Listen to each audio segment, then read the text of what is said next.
Kevin was always, he was aggressive.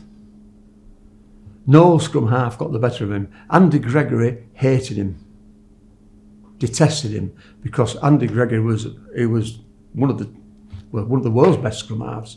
Tough lad, but Kevin just wiped him every time they played. And he knew, Andy knew. And we played a semi-final of a cup and they didn't play Kevin, they subbed him. I think it was Morris. And Widnes won. And they put Kevin on with 10 minutes to go and he destroyed. Gregory went away, but he'd had a great game until then. And everybody still thinks, why wasn't he on to start with? Because we all knew that Gregory hated playing against Kevin.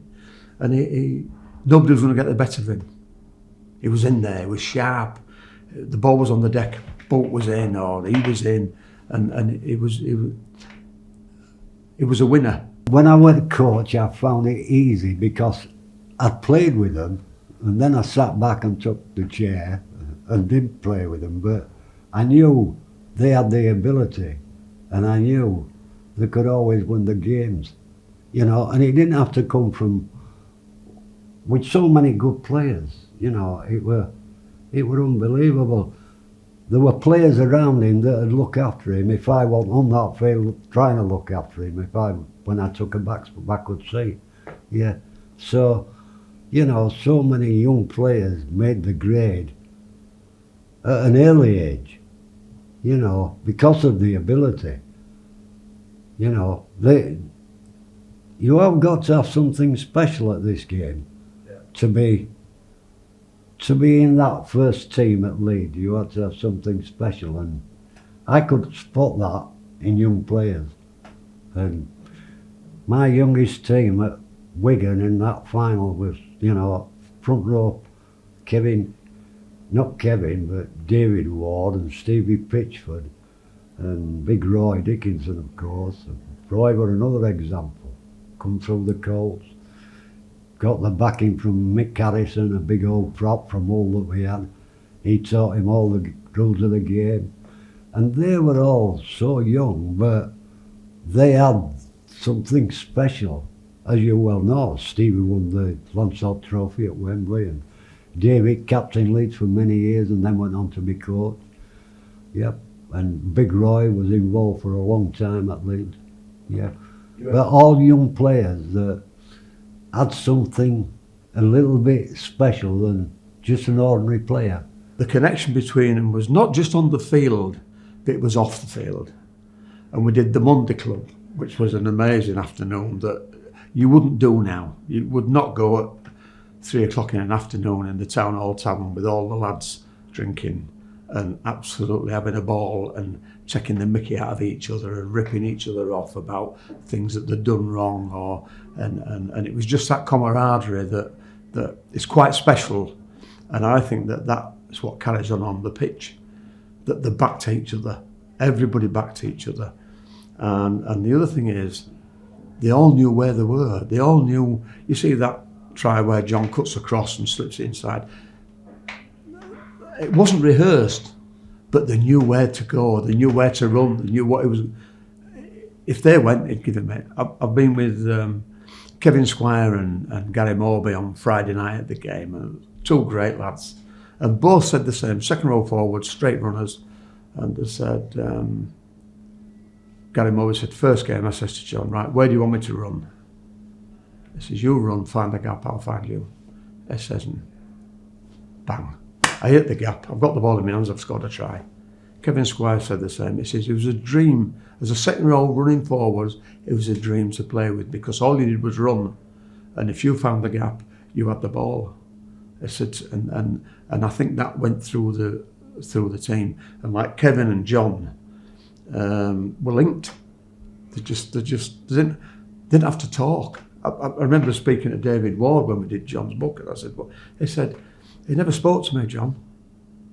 He said, just nodded. So it went that way or it'd go that way. He said, I knew when he gave me the signal where to go and what to do. And all the Alan Smith big cup match behind, 5 minutes to go, thick of mud, scrum down on their line, and he just said, stay on the wing, you're going to score. As I said on the wing, I got the ball, I'm in the corner, we won the game. He said, and I'm thinking, where's that come from?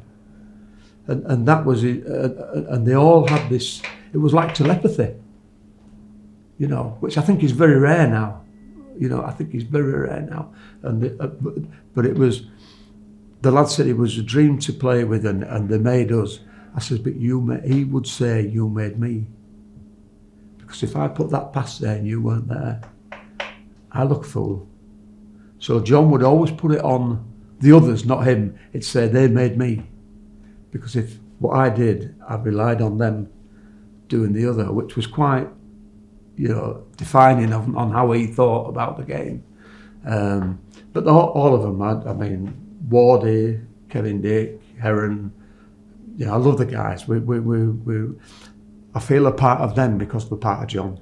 I mean, he signed as a young kid, he came through the Colts, and, you know, progress was so quickly that when I was a coach, I had to pick him because he had all the attributes. He could kick goals, he could dummy, he could run, he was tough.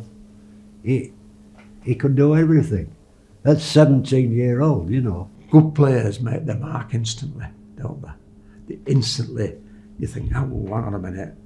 I don't know where he's come from. You know, I'm going back to John. You know, Leslie Cup, 16-year-old schoolboy. Gets a call that day, you're playing tonight at Hunslet. Goes out, kicks 10 goals, scores a try, puts a record scoring thing on a debut, and 16-year-old, and he's come back home and sat with us as having his meal. So, you know, but then you spot them, don't you? You know, and then the impact, and then going on from there. I mean, they did a lot today about his goal kicking, but Kevin had far, far more than just a goal kicker. He was a really, really good footballer, ball handler, you know, very dangerous, and defensive-wise, he killed any scrum half that was playing against. Yeah. You know, I said to him at half-time, we were behind at half-time. And all I said to him at half-time at Wembley, I said, I'm not bothered with behind. You go out there, you Holmesy, you Kevin Dick, or you, Dave, we get down there, one of you drop a goal, and as soon as that happens, you saw it. They all dropped a goal. During that second half, and we scored, and he scored a try on a stick, young Kev. We won the game. Underneath it, he'll be absolutely over the moon with it. There's no doubt about it. I know Kevin. I've known him for a long time, through John, obviously. But we've always kept friends since John passed away. There's that sort of connection. When I see him, and I know what it is, it's the John connection, which is nice. And there's a lot of these players are, it doesn't really matter, but it does really, doesn't it? You know, to be recognised in that era and with those other players that have come before him. And I think especially for me today was the fact that John and Kevin were so close and that he got that award. And I actually said to Gary, I want to present that. And I said, because the connection is, if our John had been here, he would have done it. So I want to do it on his behalf.